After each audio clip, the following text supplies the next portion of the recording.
கிறிஸ்து இயேசுவில் அன்பிற்கினிய சகோதரர்களே, சகோதரிகளே,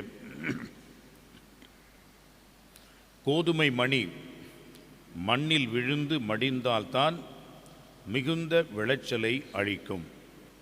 அன்புக்குரியவர்களே, இந்த உலகம் என்ன சொல்கிறது என்பதற்கு நேர் எதிர்மாறாக இறைவன் நமக்கு என்ன சொல்கிறார் என்பதை இன்றைய நற்செய்தி நமக்கு சொல்லுகிறது. இந்த உலகம் என்ன சொல்கிறது? நாம் எதையெல்லாம் சேர்த்து கொள்கிறோமோ, சம்பாதித்து கொள்கிறோமோ, நம்மிடம் எவ்வளவு இருக்கிறதோ அதெல்லாம் நமக்கு பெருமையாகவும் இறைவன் முன்பாக நமக்கு அருளாகவும் நினைக்கிறது. எனவே அருள் இல்லாதவருக்கு அவ்வீடு இல்லை, பொருள் இல்லாருக்கு இவ்வுலகம் இல்லை என்று சொல்வது போன்று இந்த பொருள் என்பது இந்த உலகத்திலே நமக்கு மிகப்பெரியதாக இருக்கிறது. ஆனால் அவருடைய கொள்கை, அவருடைய அழைப்பு, அவருடைய வாழ்வு நமக்கு என்ன ஒரு சவாலாக வைக்கிறது என்று சொன்னால், நாம் இழப்பதில்தான் மிகுந்த அளவிலே பெற்றுக்கொள்கிறோம் என்ற ஒரு அடிப்படை கொள்கையை நமக்கு உணர்த்துகின்றார். இதற்கு மிகப்பெரிய ஒரு உதாரணமாக இருப்பது பிரான்சிஸ் அசிசியார். அசிசியார் செல்வ சிறப்புமிக்க ஒரு வணிக குடும்பத்திலே பிறந்தவர். ஆனால் அவ்வளவு செல்வம் செழித்த ஒரு நிலையில் கூட அவர் அவ்வளவு பிரபல்யமாகவில்லை. ஏனென்றால் செல்வர்கள் தங்களுக்காக வாழ்கிறார்கள், தங்களுடைய லாபத்தையே அவர்கள் கருதுகிறார்கள், தங்களுடைய உழைப்பையே, வளர்ச்சியே அவர்கள் பெரிதாக நினைக்கின்றார்கள்.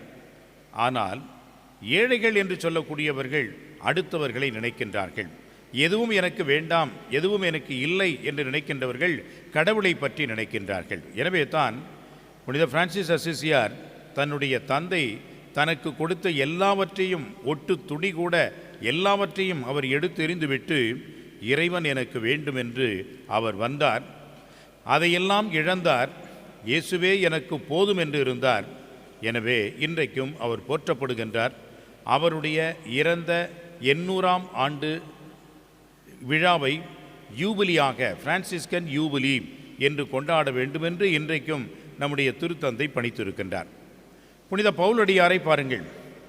அவர் இழப்பதில்தான் அதிகமான பெருமையையும் மன நிறைவையும் மகிழ்ச்சியையும் கொண்டார்.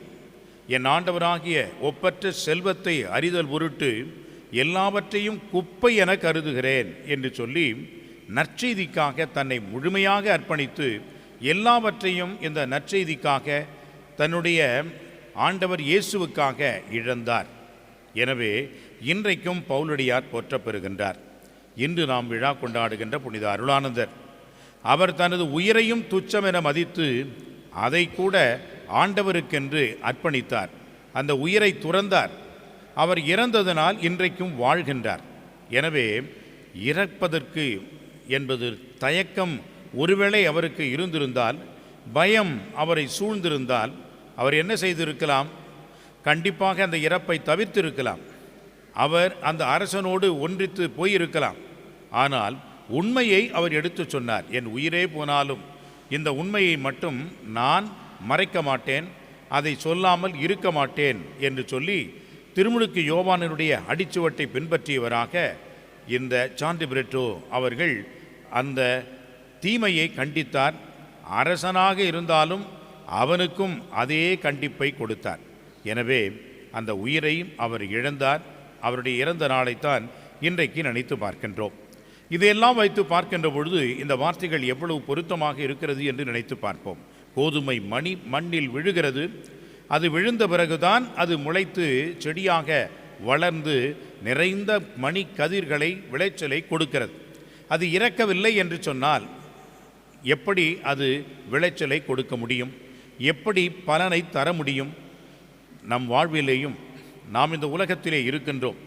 இந்த உலகத்தில் வாழ்கின்ற ஒவ்வொரு நாளும் நாம் மறைகின்றோம் என்பதை நினைவுபடுத்த வேண்டும். இன்னும் எத்தனை நாட்கள் நாம் இருக்க போகிறோம் என்பதை நமக்கு நினைவுபடுத்த வேண்டும். இருக்கின்ற இந்த சொற்ப எஞ்சிய காலத்திலே நாம் இறைவனுக்கு ஏற்றவர்களாக நிறைந்த விளைச்சலை கொடுக்க வேண்டும் என்ற ஒரு ஊக்கத்தையும் உற்சாகத்தையும் தைரியத்தையும் உள்ள பாங்கையும் நமக்கு கொடுக்க வேண்டும். அதற்காகத்தான் இன்றைய புனிதர் நமக்கு எடுத்துக்காட்டாக இருக்கின்றார். இந்த உலகத்திலேயே நாம் கடைசி வரைக்கும் இருப்பது இல்லை. இந்த உலக வாழ்வு என்பது மறு உலக வாழ்வுக்கான ஒரு தயாரிப்பு என்ற வகையிலே நாம் இந்த உலகத்திலே நம்முடைய வாழ்வை இறைவனுக்கென்று அர்ப்பணிப்போம் என்றால் நிறைந்த பலனை நாம் நிறைவாக பெற்றுக்கொள்வோம் என்பதை உணர்வோம்.